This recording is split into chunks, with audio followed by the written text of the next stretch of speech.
Hey, it's JJ, and welcome to Ask the Health Expert. But this isn't just any old Ask the Health Expert session. This is your bonus session. Yes, it's the weekend, and because it's the weekend, we are going to take some time with an amazing expert.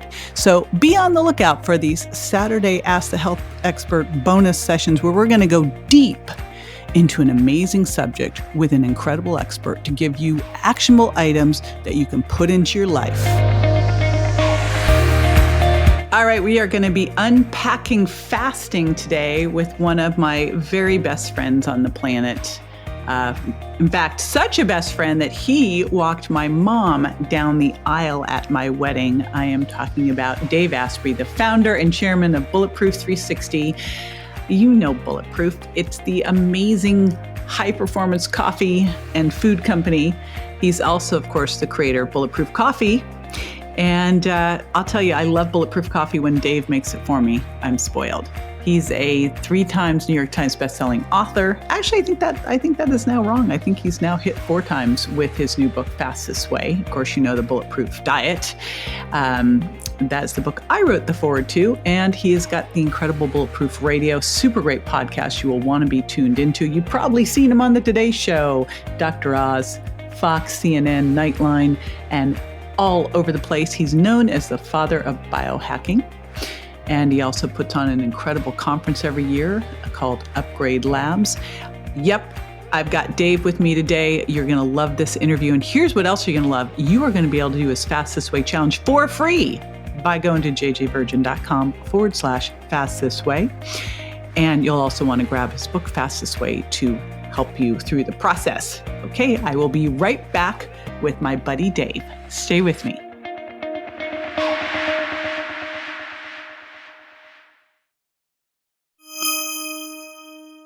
Okay, Dave, this is going to be so super fun because I think back and, we've talked so much about dieting and especially where you came from, which, by the way, I'd love for you to tell your story. Like, let's actually start there. And then I'm going to throw this next little line out to you. So before we start to dig into today's topic, I want to make sure everybody knows the Dave before the Bulletproof Dave. Sure. JJ, I wish we had the visual.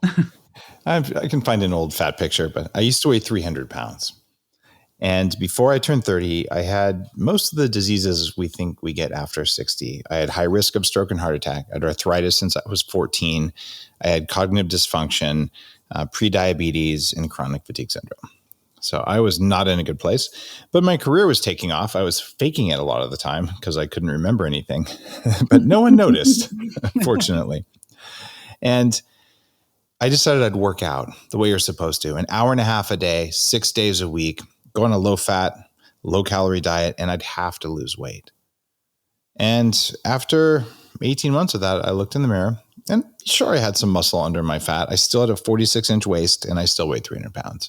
And I looked at my friends eating double Western bacon cheeseburgers with extra large fries. And I'm having the chicken salad with no chicken and no dressing. And I said, wait a minute. I work out more than all my friends. I eat less than all my friends and I'm the fattest one. This stuff isn't working. Maybe it's not me. But at the time I thought, actually, I'm just eating too much lettuce. I need to eat even less. Maybe have some more Diet Coke. And since that time, I got really frustrated and I said, I'm going to try everything. And I did because I'd been successful in Silicon Valley. I spent hundreds of thousands of dollars trying everything and I recovered my health and I got rid of those things. And then I said, how can I continue upgrading? And I've raised my IQ. I've lowered my biological age. And I'm around 11% body fat today, give or take 0.5% on the scales. And I'm never hungry. And I like my life and I eat food that tastes delicious. And I have more energy than people half my age. And it's only getting better. It's awesome. Yay. And this is what we're going to unpack because, as that was happening with you, I remember I was in grad school and we were taught that you would eat every couple of hours. You should graze, that you should eat very low fat, be a vegetarian, and do a lot of cardio. In fact, don't lift weights until you've lost the weight. You should just do at least 30 minutes of cardio a day. More is better. If you couldn't do 30, don't bother. Go long, slow distance. Don't go too hard. Go moderate, right? And so, we started to talk off before we started the recording. I'm like, hold on, we got to get this on. We got to get this recorded. Is this whole idea of grazing, and we're going to bash this and then move into today's topic, because way back then it was like, don't let yourself get hungry. You should eat every couple of hours because it keeps your blood sugar up and stable. And you should do all that long, slow distance cardio so that you can burn more fat. So blow through that. And then we're going to dive into fasting and really kind of get rid of some myths too around fasting, like you'll lose all your muscle and all that kind of crazy stuff. So what do you say about grazing, my friend? JJ, I live on a regenerative agriculture farm. I raise cows and sheep and pigs. If you want to look like a cow or a sheep, definitely graze. And it turns out with our pigs, if we let our pigs eat like cows, they eat all the time, they'll weigh 500 pounds and 300 of it is fat. And if we let our pigs, which are biologically wired a lot like humans, if we let them intermittent fast, when you take them to the butcher says, what did you do? The pigs don't have very much fat and they have so much muscle meat. I've never seen this in a pig that only weighs 300 pounds before. And the difference is how often you eat. So if we had 3 stomachs and you like to chew your cud, grazing works. And I take this back to when I actually had a fear of not eating every 2 hours because I was already fat and I didn't want to be any fatter. And I had heard your body will go into starvation mode if you don't eat every 2 hours. Then I don't want to starve. I don't want to die of starvation and I don't want to get fatter. And even worse, I had learned I don't want to be hypoglycemic. I don't want to be hangry. What happens then is if my blood sugar dropped, I couldn't handle it. I would just turn into a jerk. And so it was like fear of being a jerk and fear of going into starvation mode that I was so afraid of skipping a meal that I said, all right, I'm going to hire a shaman to take me to a cave in the middle of the desert, drop me off for 4 days with no food and no people. That way, when I get hangry, what am I going to do? Yell at a cave wall? And that was the basis of my Fast This Way book that just came out. And it turns out you can fast for 24 hours without feeling any hunger whatsoever. And there are some things you could do during a fast to make it happen. And so far, 70,000 people have done my fasting challenge. Just go to fastthisway.com. It's free. You don't have to buy the book. But it's a testament when you see hundreds of people saying, I can't believe I could do this. I didn't know I could go a whole day without food. Sounds like a big deal, but it's not. Like, oh, you had dinner, you slept for 8 hours, you skipped breakfast and lunch, you skipped 2 meals. Like, everyone can do this, but it sure does sound impressive to say I went 24 hours, but you can do it. Well, here's the other piece of that. It is okay to be a little hungry. No, if you're hungry, you'll die, JJ. Come on. It is so funny, Dave. I still remember this, that the dietitians were saying, do not let yourself get hungry. You always want to eat ahead of being hungry. And I was sitting at Expo West talking to our buddy Jeff Bland and Dr. Joel Kahn. And Joel, who normally I disagree with the stuff he says, but I loved what he said here. He said, and I'm saying that, Joel, very lovingly. Was this as he was choking on kale and saying that it made him more virile than liver, which is totally Joel's our vegan buddy who anyway, we'll leave it at that. So Joel said this great line, hunger equals younger. Anyway, you know what? That's actually just a fantastic line, and we should not be so afraid of being a little hungry. And generally, most of the time, if we are a little hungry, it's just because we've trained ourselves Pavlovian to be hungry when we're not anyway. Let's start to unpack this whole idea, because I do remember back then we were told you need to eat every couple hours, and if you didn't, you would start to lose muscle. So I think one of the big urban legends around fasting is that if you don't eat, you slow down your metabolism, your body breaks down muscle. So what do you have to say to that? Well, there is something that happens when the body breaks down protein, and it's a very profound anti-aging, energy-enhancing thing called autophagy. So you don't need to eat all of the time to keep your muscle. But if you don't go without food some of the time, the body never gets a chance to break down zombie cells. These are cells that need to get taken out, or Imagine in the days when Las Vegas had screw-in light bulbs. There were thousands of people whose job was to find a dim bulb and get on a ladder and unscrew it and replace it. Well, your body has the same process, but there's a quadrillion of these little guys called mitochondria floating around. So you must go without food so the body can take all the energy that would have gone into digesting your next meal and say, hey, let me go into digesting the weak bulbs and taking them out and replacing them with strong ones. And you're not going to lose muscle if you do that. Now, if you go on a long fast, you might lose muscle, but you're eating the same amount of protein every day. You're just eating it at a different time. So you can go 14 or 16 or even 12 hours without food and get benefits from that, even if you eat the same number and amount of calories, same amount of protein at a different time of the day. So it's not just what you eat, it's when you eat it, and they both matter. I love that you're saying that. It is so key important. I've seen it so often too. It doesn't matter. It doesn't matter if you eat right before bed. It's like, yes, it does. So let's look at that because in Fast This Way, great book. And I will put in the show notes, go to jjvirgin.com/fast this way. We'll make sure that you can get into that fasting challenge. But what's great is you go through the different types of fasts. And we're going to talk about fasting specifically for women. Let's talk fasting in general and what is fasting? And then what are the different types of fasting? And what you do in that book that's so beautiful is you kind of walk people into fasting. So they don't just start out and go, we're going to go one meal a day. There's a process you take people through. Let's talk about what fasting really is. Fasting means to go without. And there's all these weird arguments. There's purists who like to be on the fringe. And we have, animal, vegan purists like, a bee touched it, I can't eat it, like extremism. And you have keto extremists, like if you eat a carb again, you're a bad person. And so you get all this thinking and you get faster as you go, well, in studies, the mice only had water. So you can only have water during a fast. And it's a dogma. It's a belief system that's not backed in science. And it's funny because then you get the even more extremes. Oh, no, you can't have water during a fast. You have to have a dry fast with no water.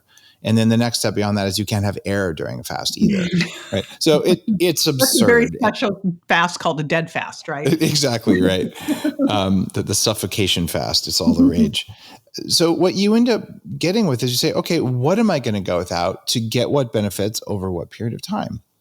And all of a sudden now fasting becomes, can I fast from social media? Yes. Can you fast from alcohol? Yeah, it's called abstaining, right? Can you fast from sex? Yes, people do that. And I write about that in the book.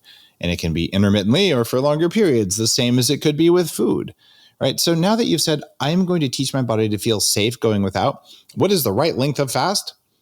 Might it depend on the state of your body when you start the fast?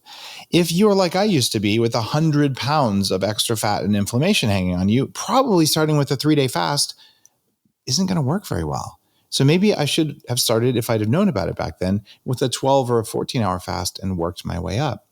And the same thing goes, maybe you've never fasted and you've been eating 12 meals a day, every day for the last 10 years. You're probably not want to do a 24-hour fast right away. So you can start where you are. Likewise, if you're like me and you're really used to fasting, I do about 16 hours almost every day or more because it's easy. Today I'm doing one meal a day. So I'm only having dinner today. And it doesn't affect my performance or my attention or my mood or anything. It's just very normal. But if I woke up this morning and my throat was sore and my eyes were bleary and I didn't sleep very well last night and I got in a fight with someone and I was really stressed at work, you know what I would have done? I would have had breakfast. Right. And that's the thing. Your fast doesn't have to be the same way every single day. It's completely okay to change it every single day. You are fasting if you go at least 12 hours without food. And there are studies of middle-aged women in Australia, sizable studies. I interviewed the author on my show. Her name is Dr. Murad. And she says 3 days a week of 12 hours or longer intermittent fasting showed substantial benefits over even periods of time like 6 weeks. So that's all it is. You don't even have to fast every single day in order to get benefits. In fact, there is something called the fasting trap that I write about in Fast This Way that's really important because women fall into the fasting trap faster than men. And it's the same as the vegan trap, and it's the same as the keto trap. And it's that if something is good for you, more of it must be better. And it's even the exercise trap. And you and I have both been caught in this. Look, if lifting weights is good, I'll lift weights twice a day, every single day. And what you get is overtrained and injured. You don't get stronger, right? So that's what we're dealing with fasting. Let me talk about the trap, if that works, because it's so important for women. When you first start intermittent fasting, you go, oh my God, I just went 16 hours and I have so much energy. It turns out I have more energy and focus during the day and I love my life. And so you do it for a month and you say, you know what? That's it. I'm going to do one meal a day, 5 days a week, because I know if fasting's good, it made me feel good. More fasting can only make me feel better. So then you do that for a little while. And then usually in about 6 weeks, but it depends on who you are, how old you are, how stressed you are, et cetera. About 6 weeks, you go, that's weird. I sleep like 8 hours and I feel like I didn't even sleep. And if I monitor my sleep, like with an Oura ring, then it shows that I'm not sleeping very well, but I don't know why. I know I'll fast even longer because fasting always makes me feel better. I'll try a 3-day fast on top of this. This happens all the time. Okay. Then you wait another couple weeks. You go, that's weird. My cycle's totally off and my sleep is still broken. And then you go another couple weeks and now is my hair getting thin? That's strange. I haven't seen that before. So that's the symptoms of the fasting trap for women. For men, it usually shifts out a couple, 2 to 4 weeks. It takes a little bit longer. And for men, it's sensitive. I always say we're like Ferraris and you guys are like VW bugs. VW bugs? I know I'm dating myself, but I thought you were like a delicate flower that goes in the vase of a VW bug. Isn't that how it works? That would be it. We're delicate. We are very intricate. You guys are way easiver. It takes more to mess you up. Our hormones. Delicate flowers. Our will delicate kick your flowers. Ass. Yes, we will. As we've proven, haven't we? Exactly. We'll leave that one alone. Shh. Okay. So back over. I think you were going to talk about men. We don't really care on this show. We just got actually. Are you kidding? Some of us are married. And I know. sometimes Hey, here's the thing: we are the healthcare CEOs of our family. We really guide our guys, and I think it is important for women to understand that, it is easier for men to do this. But if they continue, they don't tend to be as crazy as we are, where we'll do more fitness, more stuff And if it's not working, we double down on it, which is really crazy. Well, guys do it too. Once it works a little bit, you're like, I'm going to double down. And for guys, and women need to know this, the first symptom is the same, but it's not going to happen for probably 8 weeks. And it's, wow, my sleep quality is down too. So I wake up and I feel groggy. But the second symptom for guys is you wake up without a kickstand. Oh. Right. Now, here's what an unenlightened guy is going to think. Gets real right there, doesn't it? Well, it happens. But here's what happens in the head of a guy. And I'm just going to give you ladies a little peek inside a guy's unconscious things. And since I run a neuroscience clinic that looks at unconscious stuff, I think this is credible. We're going to look for an excuse for why there's no kickstand. And we're not going to look at fasting. We're going to look at the women in our life and say, it's because you, and then they're going to insert are too skinny, too fat, are mean to me, didn't make me dinner, blah, blah, blah. And we're not going to do it because we're mean. We're going to do it because we automatically look for a reason. Our brains are always looking for an excuse, right? And we'll actually believe the voice in our head that says it's your fault that we woke up without a kickstand. Mm-hmm. Even if it's because we were fasting too much. So guys, I'm telling you, and women with guys, if your guy's over fasting and this becomes an issue, you're like, well, there you go. This can happen. And the same thing happens, by the way, very commonly with guys when they go vegan. You wait 8 weeks and suddenly there's no desire. And all of a sudden they're like, why are you? Yeah. And we get bitchy, right? So there's that. Then they start to cry and all sorts of things go strange. Mm-hmm. Yep. No matter how much celery juice they drink, JJ, it doesn't seem to fix it. That's so crazy, isn't it? So I look at this all like a bell-shaped curve, and you really want to be in the middle. You don't want to be on either end. And so you're finding what's optimal for you, and what's optimal for you is not necessarily what's optimal for your husband. And so it's really paying attention and dialing it in. But there's also a concept here that I've been playing around with a lot that really your program lends itself to perfectly, because you say, listen to your body. Of course, over fasting is a form of stress. So everything you started to talk about was like, okay, these are all signs that you've overstressed yourself. And I look at this just like you do exercise, which I want to dig into next, is that we know in exercise you're supposed to cross train. We've got to think of that same thing in diet. So what you just talked about is you don't want to eat the same every single day. And naturally, what you described, you wouldn't be. Some days you may go, you know what? I'm waking up and I'm hungry. I'm going to have breakfast. Some days you go, I'm not hungry. I'm going to wait till lunch. And you're naturally having caloric variability. You're naturally, maybe you're keto one day, the next day that you have some carbs.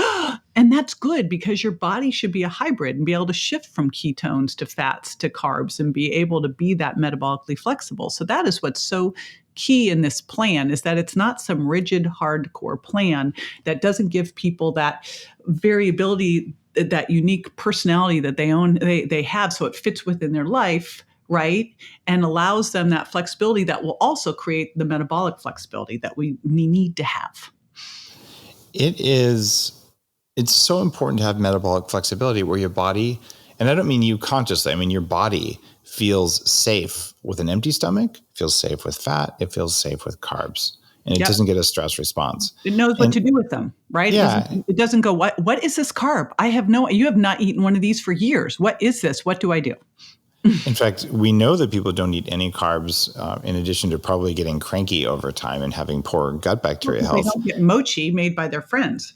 There you go. Someone has to do it. Very sad. What you don't know listening is that Dave, he makes the best mochi ever. So at all of our parties, we always have Dave making the mochi.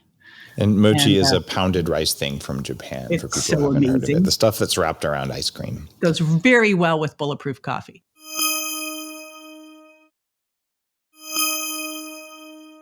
Back over to carbs. Yeah. What happens when someone never ever eats a carb? They're just straight keto. You get insulin resistant. And there's studies that show this, which means your body just forgets how to use carbs. And when your cells are wired right, they're able to make the enzymes that allow you to make energy from glucose or blood sugar or from fat. And magically, this means you have more power, more resilience, more endurance. And the kind of resilience and power isn't like, I'm a power athlete, but just power to, wake up, stay focused, get grounded, do what you want to do all day long, and the power to maintain control over your emotions. And fasting triggers a lot of emotions. We should probably talk about the F words of fasting. Definitely let's talk that, and then we're going to go into exercise. So yes, let's talk about that. Oh, come on. Exercise, how boring. Okay. All right. There are 3 F words that are built into your cells. All life on Earth, whether it's a bacteria, whether it's a whale in the ocean, it does not matter. Everything in between, plants, animals, follows the same rules. First important rule is run away from, kill, or hide from scary things. It's fear. That's the first F word. So 10 times more focus than is necessary for that, right? And this is our emotional trauma. This is the stuff we worry about. Even if it isn't actually a real fear, if your brain thinks it might be, like, oh, someone yelled at me, that's actually scary to your subconscious, not to you. The second F word is food or feed, because the rule is eat everything. And all life dies of famines over time. So we are wired in our cells way before we can think about it. About a quarter second before we think, there's a part of us that's like, eat the bagel. Right. And you have to recognize that's not you. Right. Same way, if you lean against a hot stove accidentally and you pull your hand away before it gets burned, you're like, yeah, good thing I pulled my hand away. And then you go, wait, I didn't decide to pull my hand away. Who pulled my hand away? It was the same person that made you eat all the bagels is the one who pulled your hand away. It's before you can think.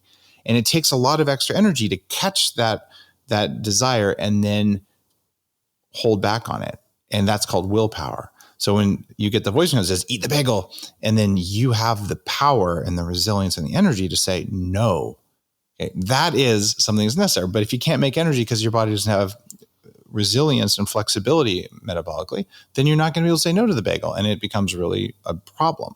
Third F word that all life has to do to stay alive on Earth is a reproduction related F word. I do know that one. Mm-hmm. Yes, I do. Fertility? Yes, yes, yeah, exactly. Fertility is what you were thinking about. Yeah. Mm-hmm. I know you, JJ. That's not what you were thinking about. Anyway, those are the three F words. But what we get mixed up, and I'd like to say especially women, but I don't think that's true. I think it's actually men and women, is that we go, oh, if I don't eat, I might die. So we ping pong between fear and food. Ping pong, right? And then someone tells us we'll starve if we don't eat 6 times a day. So then that puts us in fear, right? That's why it's so hard. What you learn in Fast This Way is how to turn off the fear part, which makes it so much less work to just deal with the food part. It's all about the voices in your head. So the book is as much about psychology as it is about biology. So I'm going on a hike with our buddy Vivian today. And well, actually, I'm not going on a hike with our buddy Vivian today because I wanted to go on this big, steep hill hike. And Vivian said, I'm fasting, so we better go do something like a little walk on the beach. And so what would you say? I'm like, oh, come on, piece of cake. So anyway, we compromised with a yoga class. But what would you say about exercise and fasting? I want to be behind you guys in the yoga class. That's what I'm thinking about. Well, we'll do it in Santa Fe. Yeah, I just want to see if you tip over. I will not tip over anymore. I've gotten really good at yoga. You wait. Oh my God! See, and I even actually did a hot yoga. So here's the funny thing. So Tim, you got good at corpse really pose. Good at child's pose. So, but I love Happy Baby. But Tim and I went to Core Power Yoga because it's right near our Airbnb. It's like literally half a mile. And I find this Core Power Yoga too. And I don't know anything about it. I'm like, this looks cool. So we drive over there and it's a Saturday morning and we get there 10 minutes ahead and we put our mats down and it's not a big room. And people keep coming into the room. Well, first of all, we go in the room and it's a hot yoga class. Now I've only done hot yoga. So I've done it once. Do you know what I did? I did it with Jeff Hayes and Kathy Smith in Park City, Utah. I'd say that because I'm so glad Jeff Hayes was with me because Kathy Smith is sitting there balancing on a toe. It's 110 degrees. She's on one toe. She's got a leg up on the ear. She's got this her crazy. head, Kathy. leg behind her head. Jeff and I are looking at each other sliding, and it was the first yoga class I think I'd ever taken. And here it is like an advanced yoga class with everybody in there. It's like doing these things. And I'm like, get me out of here. I'm never doing this again. So I didn't know this was a hot yoga class. We go in, it's hot. I'm looking at Tim like, we should go. Tim's like, we're going to stay. And so we're sitting in there waiting for the class to start. And there's more mats and more mats. And now pretty much it's like boiling sardines here. It's so packed full of people in this yoga class. But I will tell you, we rocked that yoga class. Like I feel now like I can pretty much do anything. I did not stand on one toe and put my foot around my head, but I made it through.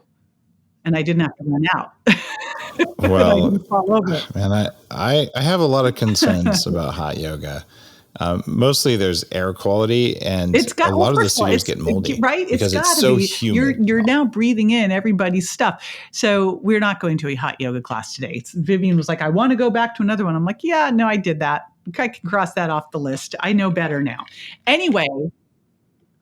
Regular temperature yoga. Let's talk about fasting and exercise. And when you should exercise. Okay. So I wrote a whole chapter in Fast This Way. There's a chapter for women, and there's a chapter about exercise and timing. And the most effective thing you can do to get more out of your exercise is to exercise at the end of your fast and then break the fast right after the exercise. So in Vivian's case, if she wasn't jet lagged, she slept really well last night, she didn't have any wine last night, and she's like, I'm really feeling full of power. This is a really strong fast. I've got it. I'm going to go hard. And then afterwards, we're going to go eat some protein. I could respect that. And she'd get probably more of an effect from the workout for doing that.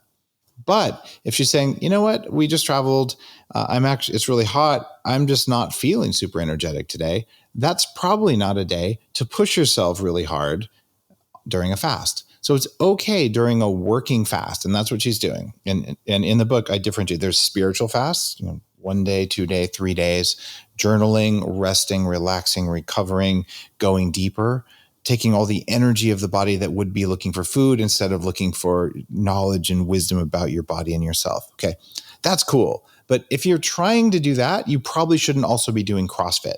And then there's a working fast where you're saying, okay, how do I have more energy and more focus throughout the day? And then you probably do want to do your exercise, but not at the beginning or middle of the fast, because that's going to raise your cortisol for a long period of time. So fast, exercise, eat. Because I think one of the hacks that people don't use is how great it is to work out and then eat.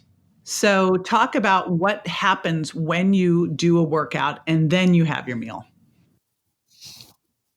Well, JJ, you and I have both had pre-workout formulas, and there's a time for pre-workout formulas, right? But it isn't necessary to eat right before you work out because you're going to crash. If you're going to do a century riding 100 miles, you will bonk if you don't eat, right? That's a different thing than what most of us are dealing with in a hot yoga class or even a pretty heavy session at the gym. Like you've got enough in you to handle that. So what we're talking about with exercise and food and what happens if you fast is something that I talk about in Fast This Way called tripling down on mTOR, which sounds kind of technical. So let me walk you through it. mTOR is a signaling molecule in the body that says grow, right? Okay, that's awesome. You should have that all the time, except then you would probably grow tumors. So your job is to spike it really high so you get regeneration, and then to keep it low the rest of the time so that you get recuperation and recovery, right? So grow, clean, grow, clean. So you create these cycles in mTOR. Well, the way mTOR works is like a spring. The more you push it down, the more it will spike. So we know 3 things that push mTOR down. One of them is fasting. So great, you skipped breakfast. You've already suppressed your mTOR. Another one is coffee. Yay, suppresses mTOR. There's one for the coffee and probably green tea. Exactly. The third thing is exercise. So imagine if you woke up, you had a Bulletproof coffee, which will not break a fast. You can have it non-bulletproof if you want, but most people find they have less hunger and more focus if they do it with a Bulletproof coffee. And then you say, I'm going to exercise. Now you've suppressed mTOR as much as possible. Then what will cause it to spike is, after all that exercise, all that suppression, eating protein and carbs. You don't have to have the carbs, just protein will spike it, but insulin will raise mTOR substantially. So what you can do then is you can say, all right, I actually had a good fast and a good workout. I'm going to go have some source of protein and I can have some carbs with it. And it might be, one of your favorite carbs, garbanzo beans. Oh, those are so gross. I don't know why you like those. But you can have rice, you can have sweet potato, whatever kind of carb you want. It doesn't have to be sugar, but you want some of those. But most importantly, you want protein. And studies show that about 30 grams of protein within a half hour of exercising prevents a 2-day spike in cortisol. And cortisol is a really interesting and important hormone. If it's too low, you will die and you'll get sick and you'll feel terrible. And if it's too high, you'll get sick and you'll gain weight and you'll feel terrible. So it's one of those things. It's important and necessary, needs to be in the Goldilocks zone. And if you do this, I'm going to exercise fasted, then I'm going to fast another 12 hours, your cortisol is going to go up and you'll actually feel good because cortisol makes you feel good. Unfortunately, then you're going to probably have a little bit of a spare tire from that you didn't want, because cortisol is pro-inflammatory when it's too high. So basically, just have that food right after you exercise, and it's okay to have some carbs then if you're not doing keto, and you're going to feel really good, and you're going to get your mTOR to go up right after you exercise. So boom, you got muscles. And for those of you that missed that beautiful video of Dave's, your biceps are almost as big as mine now. Look at that. What? I know they're just as big as your triceps, JJ. I'm not even talking about your biceps.